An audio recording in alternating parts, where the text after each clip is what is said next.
moving on from that, obviously it was a really big and important weekend for Arsenal, gentlemen, and you move clear of the pack again. There is still Chelsea hanging around. How are you feeling about it, Aaron? Because there was a bit of pressure going into the game after dropping points to Sunderland, but you absolutely smashed Tottenham to pieces. You capitalised on City and Liverpool dropping more points, and maybe even more impressively, 2 or 3 of your main players out, your captain out, your best centre-back out, and you were still flawless. You must have been blown away by the weekend in itself.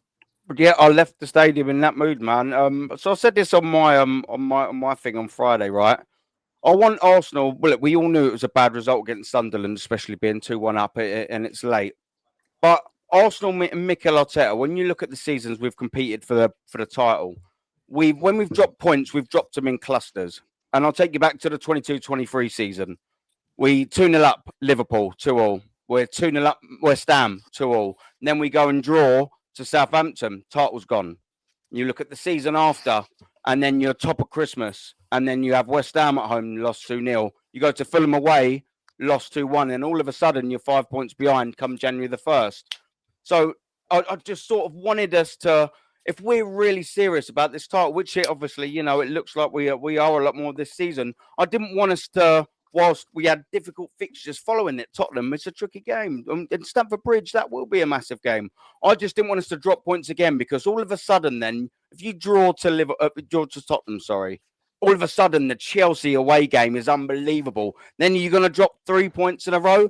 You're getting into that cluster thing. So the challenge was, look, go in and win. And then the Sunderland game's Tulla. Who cares now? That's Tulla. And we've done that. And there's another way I'll angle it, right? So I'd have took an ugly, steaming, awful bastard of a 1-0 win, a 2-1 win, a 3-2, however you want to call it.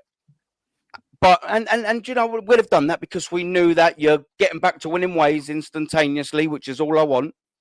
And, you're extending that points gap to 7 points, which is the massive, that's number one priority, by the way. But if you win in style, and put Tottenham to the sword, and we've owed them a good old humbling. If you put them to the sword, all of a sudden, a couple of things happen. One, you still get the 3 points, nothing changes. But if you fall over the line or drop points against Tottenham, Chelsea go, yeah, we'll be all right with these lot next year. Now, next week. Now, all of a sudden, Chelsea go, yeah, fuck, they looked quite good, didn't they, last weekend? Shit, maybe, and that's what I want us to do. I want us to start putting the shitters into other teams. And we've done that against Tottenham. It goes out the window form in these games. And we turned up from the first minute. I always say, I know how Arsenal are going to play after about 5 or 10 minutes. If we start crap, we usually drag it on out. We start with Vincent, and we almost could have scored after 2 minutes. And I sat there in my seat at the Emirates and thought, yeah, boom, we're up for it today. And I'll tell you one thing. Tottenham were lucky that's all they got. Because the way they set up for that game, do you know what? For the Tottenham fans, I actually feel sorry for them because their club and their players let them down massively. I'm 36 years old. I've watched plenty of North London derbies. I have never seen a team so gutless, so cowardly, so pathetic, so devoid of any intent going that way whatsoever than Spurs were. They were pathetic. It actually made me feel stupid that I was a little bit, get them silly little gut feelings like, oh, please don't we win. I've got loads of Tottenham mates. I'm like, wow, that's probably one of the worst teams I've ever seen arrive at the Emirates Stadium. It was embarrassing. All right, they got that goal, which was gifted by Zubimendi. It was frustrating. But, I mean, that game was a minimum of a 5-0, and it probably would have been if you hadn't have had that go in and, you had that awkward 15 minutes of stale football, didn't you, after that? And then Eze gets his hat-trick, and then, the stadium's rocking again. But that's what it was all about. And I think them little messages send signals, and that's what I wanted. We all would take 3 points. 38 stinky, awful wins you the Premier League. I'll take it all day long. We don't live in that world. But we do now, knowing that, live in that world where Chelsea are going to go, shit, man, I really wish they didn't look that good. And it gives me a little bit more chest going into that game on, next week.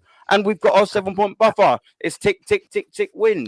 There's only one little complaint. Substitutions came a little bit late. I wish they'd have came a little bit earlier. I wish some players were rested a little bit more. Nwaneri coming on in the 92nd minute. Could have been a bit quicker. But look, other than that, man, yes, it was a fantastic weekend, wasn't it? And how much credit, when you look at the one thing that stood out to me was Odegaard still missing, Gyökeres still missing, Gabriel out the team. How much credit do you give Arteta and Berta for being able to obviously buy the right players to make the squad stronger, but then coaching the team, managing the team where you almost look no different with those players out? Because in recent years, when you've had a few injuries, the drop off in Arsenal has been massive. So, like, your manager has done how good a job do you think he's done to improve that? I definitely reckon you know, and I'll credit Arteta alongside with this, but you definitely have to now put props on Bert as well. And I will actually call myself out here. I early on in the transfer window, I dug him out a little bit because nothing was happening, and I was just wondering why. But obviously, all in the end, it sort of came together. So I'll call myself out. I'm happy to do that. You know, it is what it is. You can do it to someone else. You can do it to yourself. Facts. But you know. You look at the summer before, and it was Calafiori and Mikel Merino. In hindsight, and you didn't even need hindsight, that was a bloody poor window for finishing. They were taking Man City to the last day, and that's all you signed. That was disappointing. Berta comes in, and all of a sudden, you're getting your Gyökereses. You're getting. I'm not saying it's all Berta. Obviously, it's it's a duo, yeah. But you're getting the Eze's in. Oh, by the way, welcome to Arsenal, Eze. Welcome to Arsenal, because that's the performance we've been wanting. He's been so-so, isn't he, Eze? He just has. He's been so-so. And then he goes lobbing that out the North London derby. I was like, go on, you boy. Come on. See, us three, like, they've got these two gooners and I'm on loan. What's wrong with you, David? I just can't. I just really struggle with it. I absolutely hate Arsenal. I hate. Listen, David, I quite like it. Don't worry about it. Do you know what? I won't use that joke, but I was very happy that Man United lost yesterday. I won't go that far. Yeah. No on front. But I won't go that, John. But, you know, I'm being good. I'm learning. Calm down.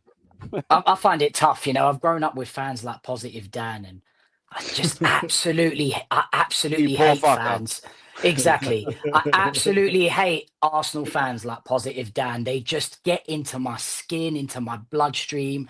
And I just knew the smile, and I knew the energy he would have after that game. And I mean, it's unbelievable. They look inevitable. And if they go and sweep Chelsea aside the same way, I mean, what can you say? And I made a whole video on it, crying, you know. I'd rather, this is going to sound crazy. Sponsored by Kleenex. Yeah. I'd rather Chelsea win the league. I think just because I'm from London, and yes, the jokes. London boy supports Man United. Yes, we've heard it all before.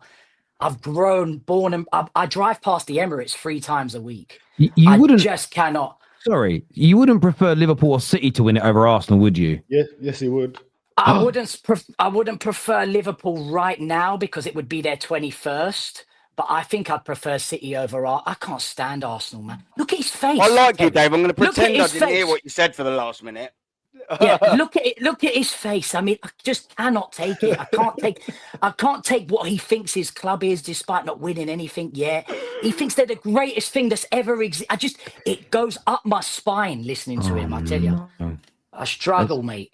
Well, you're going to listen to me. You're going to listen to me now because that's 18 games we played this season. 15 wins, 2 draws, 1 loss. If we carry on like that, this team will go on to win multiple trophies. And this team could go on to become one of the greatest Arsenal teams of all time. But the first one we need to do is get that Carabao Cup in the bag. I've said it before. Win that Carabao Cup, and people will be talking about, can they do it? If we then go through in the knockout stages of the Champions League, if we're still 6 points clear come February and we're in a Carabao Cup final, that's when the real pressure is going to come. When can Arsenal do it? Can we win 1, 2, 3, dare I say 4 trophies? But right now, touching on that game against Spurs, right? And the previous game against Sunderland, right? A team that only can score from set pieces and only relies on set pieces. That's 6 goals we've scored in the last 2 games, not 1 set piece. And I don't mind the set pieces, right? 24 goals scored in the Premier League. Only Manchester City have equaled that. So a team that's supposedly defensive has got the most goals in the Premier League. I've been saying it from the start that there's something special happening. I've watched it. You spoke about Arteta and comparing Miriam to Arteta. Right? You got to pull him up on that, Terry. You got to pull him up on that. Miriam? Please. Miriam. What is that? Is that a star sign? Is that a star sign? What is that, Miriam? Ruben Amiriam, do it, Dave. Do it in the Portuguese way for us. What? Yeah. Ruben Amorim. You were comparing him and saying you don't want to wait for an Arteta, right? That's what you said, yeah? You didn't want to wait. Arteta won a trophy in his first 6 months, by the way, which obviously brought him fame. True. And he never finished 15th, right? He never finished 15th. The lowest he finished was 8th. And within 3 years, he had us in a title race, and we've gone very close. Like Aaron was just alluding to, twice we've gone close. No team ever comes out of anywhere and just wins a Premier League. They generally, in title races, they come close and then they win it. Bar Leicester, of course. And look, right now, it's what a time to be an Arsenal fan. Like you hate Arsenal, I hate Manchester United. Yeah. Watching you lot get a little bit excited and watch people like you, Dave, out of nowhere. Yeah. People say I'm positive. I'm positive because I'm about to see my team do something special. If we were where United were, believe me, I'd be worse than Aaron. You know, my whole thing is when you're doing so well, it's the time to embrace it. And see, Dave, sorry. Can I jump in? Let me finish. He wants to dig me out. He Dave, wants to get me back. No, because Dave makes videos, right? Fuming, going mad. They win a couple of games, then he's talking about the fairy tale. Could Manchester United win the league? And you call me deluded, Dan? This is the team that has only 2 seasons ago finished 2 points off the top.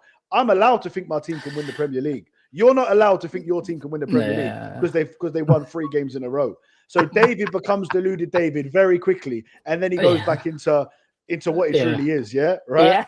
And listen, Spurs are in the mud. United are in the mud. The 2 teams I hate most. Then Chelsea, who are there or thereabouts. Like I said, Chelsea.